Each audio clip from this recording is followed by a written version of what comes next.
to another episode of Women in Focus. Our woman in focus today is a woman who looks at your house, your life, and makes sure that the area that you're living in or the lifestyle that you have matches with what you're supposed to be doing.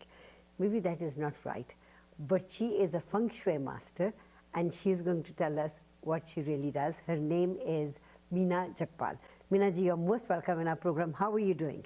I'm great now that I'm here, Sushma ji. It is such an honor to be with you here, sharing my passion. Thank you for the opportunity. You're most welcome. Feng shui, I have a little knowledge of feng shui. Is it accurate to say that you look at a person's house and you tell them if everything is in order?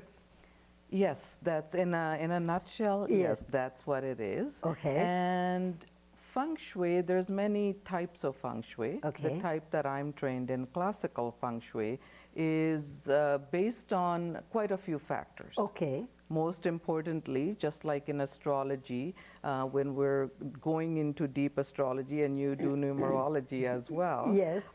It is about the time of birth, date of birth, place of birth. Yes. And then we prepare an actual astrological chart. That's right. Classical feng shui is like that. We need to know where the energy is entering from. It's not just the west or the south, it's where is the most serving energy entering from. Is it entering at 130.1? Is it entering at 257.9? What year was the house or the dwelling, the business born? When was the roof put on? The square footage and many other factors. Wow. So it's in quite a lot of detail. It is. When we were young, our mother would every 2-3 months, 4 months, change the room. Was that something called feng shui? And she used to say Vastu Shastra. Yes, it's Vastu Shastra, being Indian. Yes. I'm quite familiar with that, and it's similar modality. Right. But the reason I chose classical feng shui because it's very precise. Okay, so give me the difference between classical feng shui and the feng shui that everybody has heard about. Okay, thank you for the opportunity. I love sharing that part. All right. Being Indian, I could have chosen Vastu, I could have chosen to practice and the other offshoots of feng shui, BTB feng shui, black sect feng shui, Western feng shui, which was brought into the Western world in the 80s. Right. But sadly, Sushma ji, you would be able to relate to this, just like a lot of the other Eastern modalities. Yeah. Meditation, yoga, Ayurveda originated in India. It's been adulterated. And it's been diluted. Yes. Reiki originated in Japan. It's been diluted. Feng Shui originated in China. Same thing. So the Indian in me at my age, I had to go back to where it started, classical feng shui. And that's why I chose classical feng shui. Isn't that interesting that you mentioned about all the other things that come from other parts of the world and people adopt? It is, yes. And same thing goes with feng shui, right? Yes, it does, yeah. And you know, it's up to us. I pay a lot of respect to Eastern modalities, of course, coming from India to start with. Yeah. And it's up to us to carry it forward. Right. When we have the tools to learn from the previous masters, let's keep that going instead of diluting it and giving it a totally different name, because we, as you know, with those options come diluted results, if any. That's a very good point.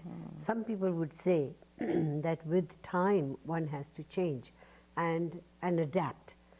Now, would that be accurate for feng shui as well?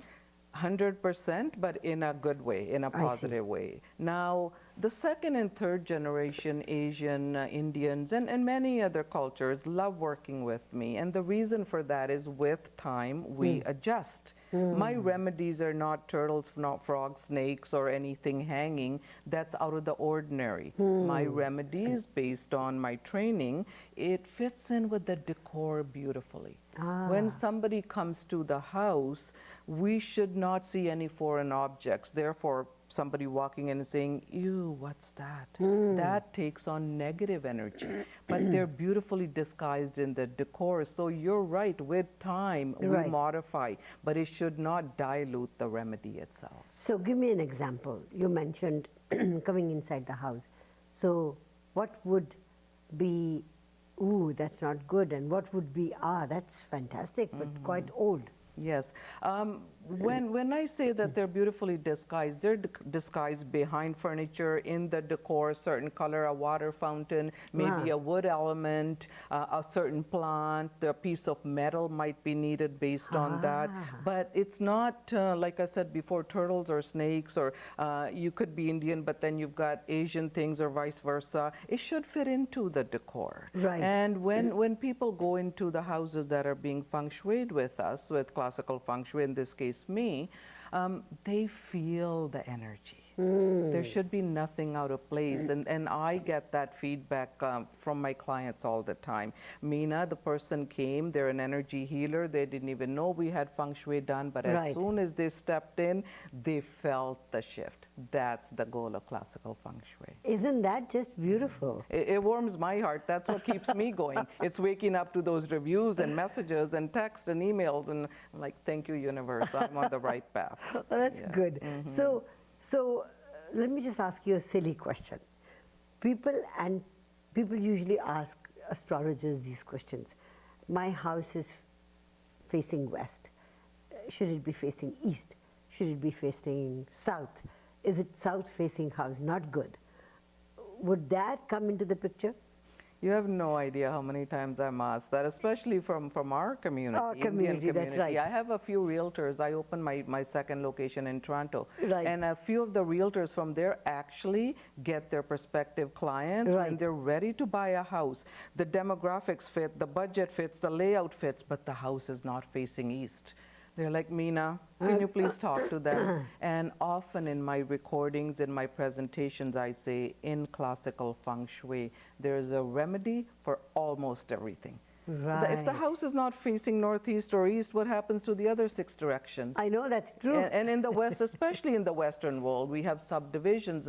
Even if the house hasn't gone up yet, it's due to face a certain way, a certain color, certain shape, and we can't just modify. And the last thing I want to do is get paid to go in, do a consultation, create fear, and walk out. I am goal-oriented, I'm solution-oriented. And if I had trained in Vastu years ago, my practice would have doubled in the first couple of years. As you know, there are so many houses going up. But that's right. For me, it is about shifting the energy in the existing dwellings, no matter which direction it faces. I want to talk a lot about feng shui, but before we do that, I want to also dwell into your life as well. How did you get interested in all that? But let's take a short commercial break and come back, get the program paid for, and then we'll keep talking. Thank you. Meena Jagpal is our Woman in Focus today. Don't go away, we'll be right back. Welcome back to Women in Focus. Meena Jagpal is our Woman in Focus today. So Meena ji, how did you get interested in feng shui? What age was it when you thought to myself, ooh, I like this? I truly believe, Sushma ji, when things are meant to be, somehow the universe paves the way, and then it's up to us to be mindful and act on it. My son, who's now 28, my youngest, when he was born, I ended up with a coffee table book when I was on maternity leave. I don't know how. Back then we didn't have online, we didn't have Google, we didn't even have chapters. But when things are meant to be. Life happened, different households, different life scenarios, but that book stayed on my coffee table. No kidding. And I practiced it in my home, I practiced it in my family and friends, and I was very close to my father. He was my best friend. And about 10 years ago, I lost him. And I truly feel to this day that he's my angel, saying, okay, Meena, enough talking about this. You have to take it out there to the world. I was a flight attendant for 20 years with the Canadian airline. Right. And but all of a sudden, I put it on hold. I started searching feng shui. What is feng shui? More than what I knew from my book and what I was practicing, and I was seeing results. And then I realized that, as we said, there's many different types of feng shui. So my heart went towards classical feng shui.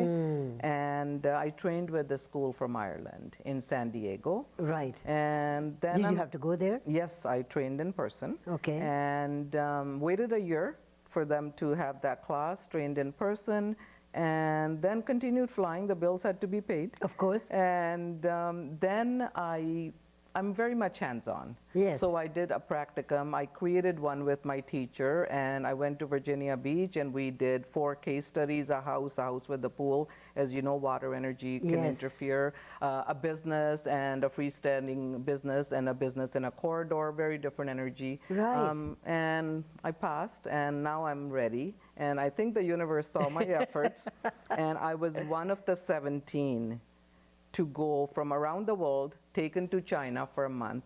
Oh, wow. And I spent a month training there at many different places where it all originated. Yes. And that's when I got my master's certification. Isn't that just awesome? And Sushmaji, I would love to share with you, because I know you're passionate about the timing. Timing Yes. is everything. Yes. We signed up for that course a year prior, and we went there in October of 2019. Oh my In God. November of 2019, that COVID part of the happened. world shut down. Yes. And my flying shut down in February of 2020. Wow. I was literally grounded because nobody was going anywhere. No. And that's when I gave everything I had to my business and my passion. Wow. So when my call came back 2 months later, I was like, thank you, but no thank you. My colleagues thought I was, a little crazy, like, who gives up this lifestyle, Meena? Yeah. But I knew it was my calling, and I have Isn't not that looked back since. interesting? Yeah. So you do believe in whatever is meant to happen will happen at the time that it's supposed to happen. Totally.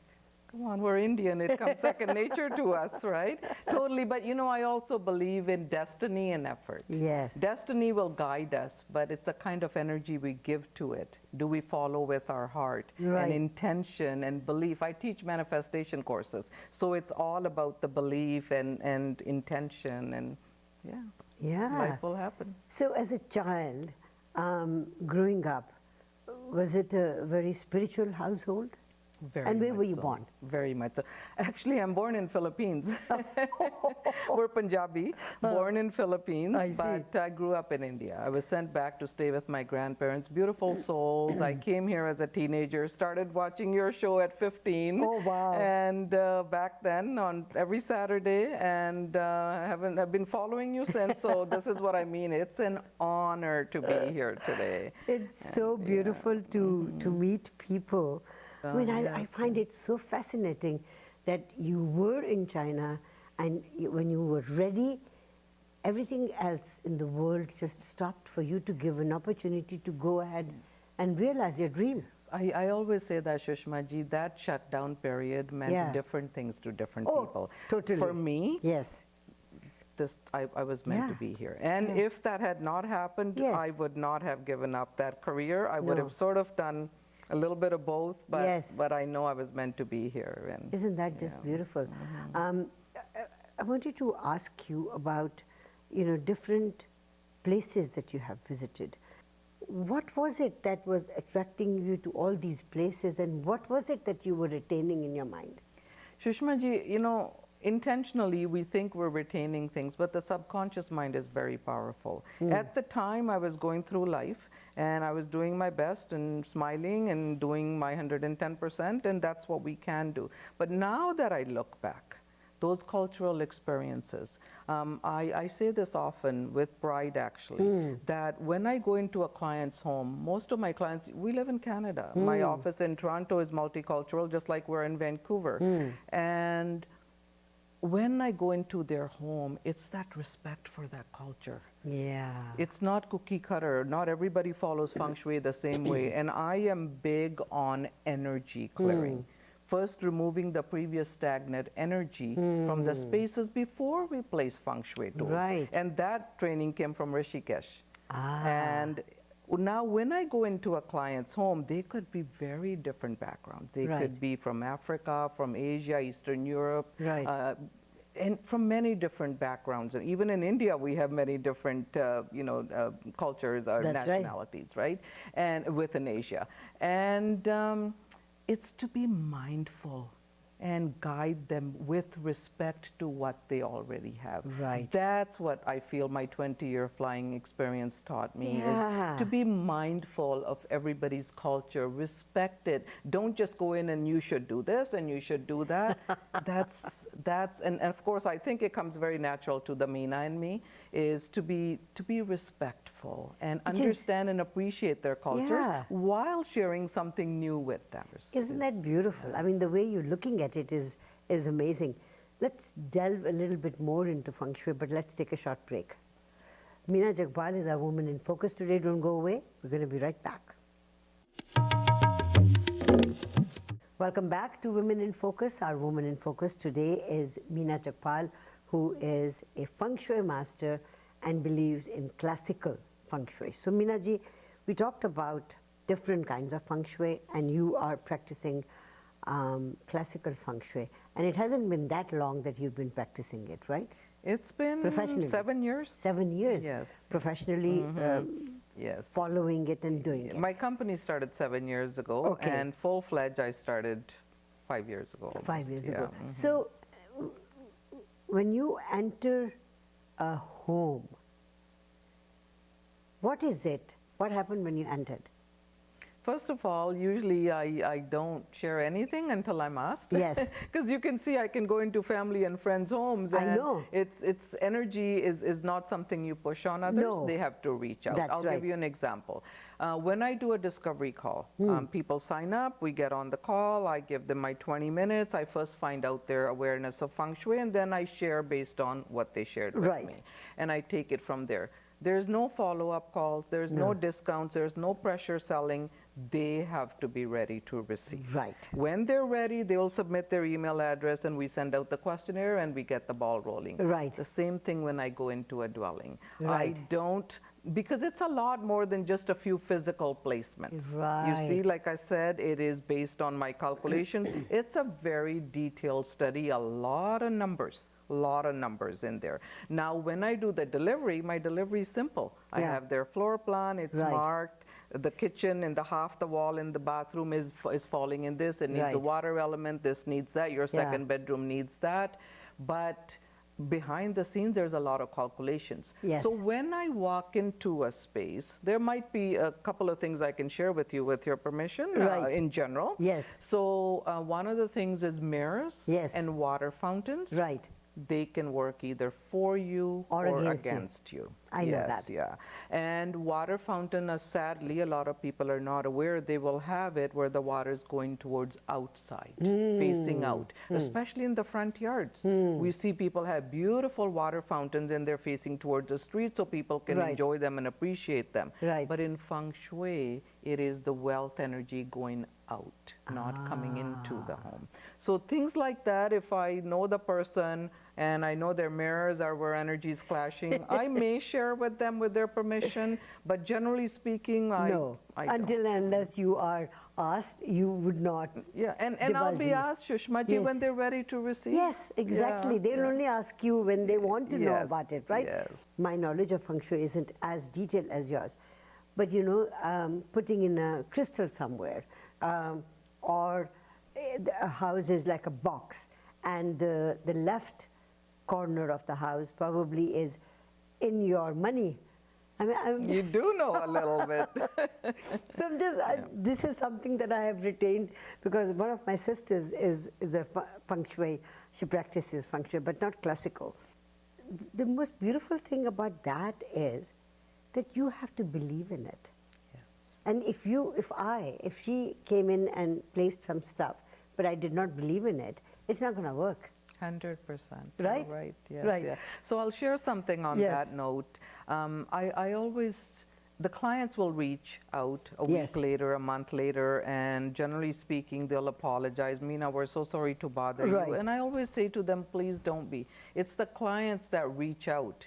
A week later, a month later, 6 months later, I know they're doing the work and they're the ones that are going to see the results. Right. It's not something I can push on anybody. They really have to believe in it and do it with intention. Right. So now back to your home. So if you placed a citrine crystal maybe in the back left-hand corner, which is a crystal of career and savings and so on, or a clear quartz, which we call the mother of all crystals. I'm wearing some of them today. So yes, in the back left-hand corner. Now, if you believed it with intention and faith, well, then it's doing its its job, right? But if you placed it because so-and-so said so, and I hope it works, that is the opposite of what we know. It's not Meena going into somebody's home and saying, place a water fountain, and then somebody gets it on Amazon and plugs it in, and well, I hope it brings prosperity in, because that's far from the intention. So I guide them on what time to place. Again, being Indian, it comes natural to us to place the remedies before 12 noon. Early in the morning is best. Place it with intention. Visit it a couple of times a day and renew the intention in the subconscious mind and connect with it, and then that's a connection that's needed. Then it's going to work for you. Yes. Now, if people wanted to know more about you. I have my website, which is it's created where there's a discovery call set up along with a lot of information. We have our social media pages. We cross-post on Instagram, Momentum Fengshui, or Feng Shui with Meena on Instagram, Facebook page, LinkedIn, YouTube. I have my YouTube channel where I share. I have a team, Shushma-ji. I have a team. I don't dilute my energy with any of that. As you know firsthand, we're only good at what we're good at, and then it's just best to keep it that way. I have a great team that does all that. I show up and do what I do best, which is Feng Shui. So let me ask you another silly question, okay? Indians believe in different, stones, and I see that you're wearing a stone as well. Does that have anything to do with Feng Shui too? No. No. It does not, but you can't take the Indian out of me. Anything we do with intention, this is part of my manifesting courses, and which Feng Shui is one of the modalities. There's crystals I talk about. There's energy clearing I talk about. There's many different other avenues, and our Indian gems, our Indian astrology. I'm a big fan of numerology, and I believe it all ties in together. I think it does. And I think if you believe in it, and I tell people that, don't ask a question from an astrologer or a numerologist or even a Feng Shui master if you don't believe in it. Just for the heck of it, don't do that. Because you're wasting your time and you're wasting that other person's time. So if people believe in you, we've got your website on the screen. They can contact you.